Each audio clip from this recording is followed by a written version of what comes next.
The Freshman and Marlon Brando. Marlon Brando. Talk about the Marlon Brando experience. Well, there's nobody like him. I have to just I've told this story, but I gotta tell you, I was in this hotel, the Sutton Place in Toronto, and I knew he was in the film. Hadn't met him yet, and we were just getting prepped. And I got into an elevator, and I just got in the elevator, and there was a man with a white rim hat behind me, and I stopped, and I went, whoa, what's this? I truly felt what I felt was like vibes. Woo. I turn around, and it's Marlon Brando.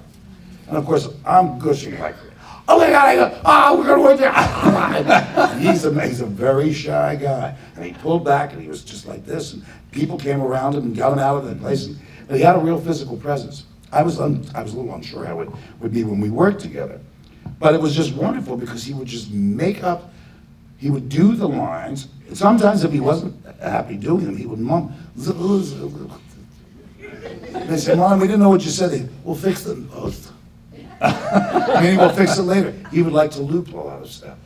But he was a powerhouse performer. The way he mounted his character, the shoes were Frankenstein shoes that made him 6 feet tall. A lot of his makeup was done by himself. And he would present this figure, and then and he had his earphones in. It's hard to describe all the things about him. But I found him, I don't have any stories about him personally. Right. Sitting next to him, he would be there and not speak to me. Literally not speak to me. But he had things going on in his life, and his daughter and all that. So I never worried about it. But on the set, he would, John, I'm gonna make this, do you think I can do this? And I said, oh sure, you can go right ahead and do this. I'm talking about it. Go ahead. It's good. A little scary stuff. And he was wonderful in that way and very playful. But he was a powerhouse. And he did something in this film, The Freshman. He wanted to, they were doing the end of this film and he had to do an ice skating thing. And he said, I don't want to do this. I'm a week over, although he stayed on the shoot for a long time. And he insisted to the producer that he be paid more money. The producer said no. And he said, if you don't pay me the money, I'm going to badmouth the film. And you're going to have a problem. And the producer said, I don't believe it.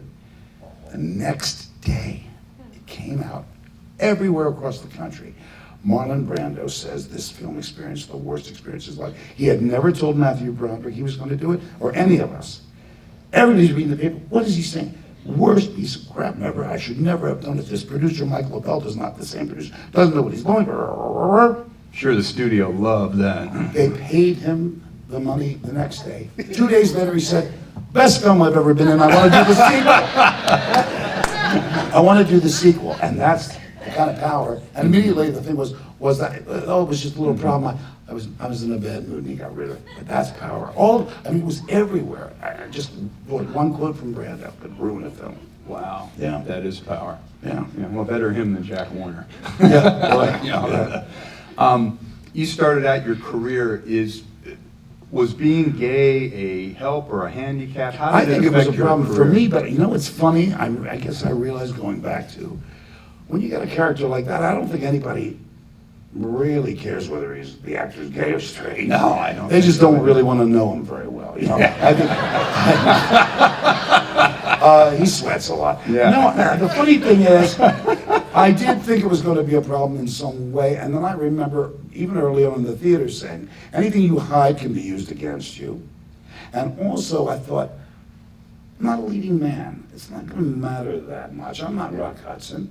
Yeah. I don't really think it would matter that much. Plus, I guess somewhere along the line, come on, I'm through the period where you got to stand up for something. I did at first. It only came to be a problem once or twice in my life where somebody would actually say, we will not hire him because he's gay. They actually did that? Somebody actually called my agent and said, we'll not hire him because he's gay.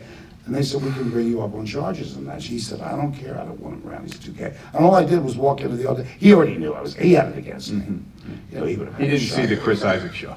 Yeah, he didn't see that and say he's gay. No, actually. That's I don't think it's a problem.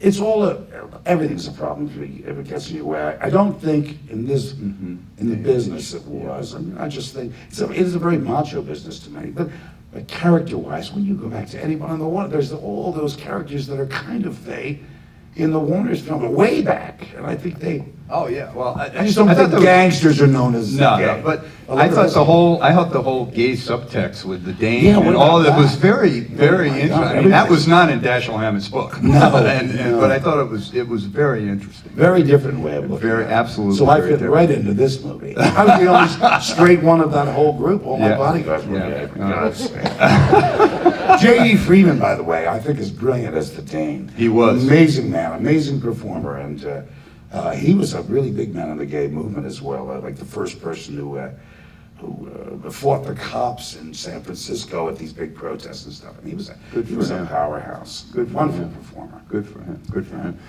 Is there anyone in the audience has a question for Jon? You know, I have to say, as I watched this tonight, I realized there was one time I couldn't stop laughing, but it wasn't something I said.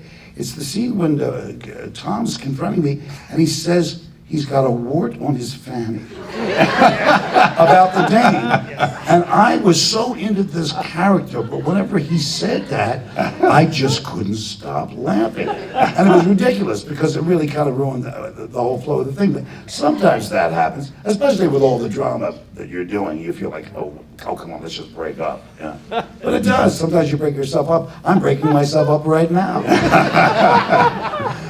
The Coens are really amazing. I mean, they're amazing, man. It was wonderful, wonderful to do, and wonderful to be a part of. It's part of history, and I'm very proud to be part of it. Well, I can't wait to see you in whatever is next. Whatever the hell's next. Whatever the hell's You know what next. it is? Drinking upstairs. I think it's drinking upstairs, drinking downstairs, and thank you so much for coming. Thank you all. The great Jon Polito, ladies and gentlemen. Thank you.